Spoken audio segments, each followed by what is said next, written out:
ไม่หวังกำไรคือป่านในการตอกย้ำแต่การจำเป็นที่ต้องนำแนวทางพัฒนาเกษตรกรอย่างยั่งยืน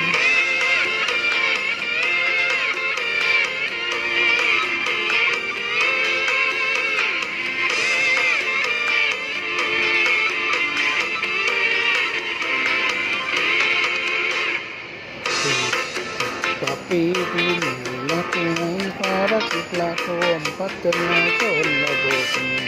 วันนี้ความจริงจึงปรากฏเป็นเงาเป็นแสงเกษตรกรเป็นชาติเพิ่มประโยชน์คุณภาพสู่ชีวิตเกษตรกรรมที่ยั่งยืนชีวิตชนบทไทยดีขึ้นตามรอยพระราชดำรัสเศรษฐกิจพอเพียงเพื่อ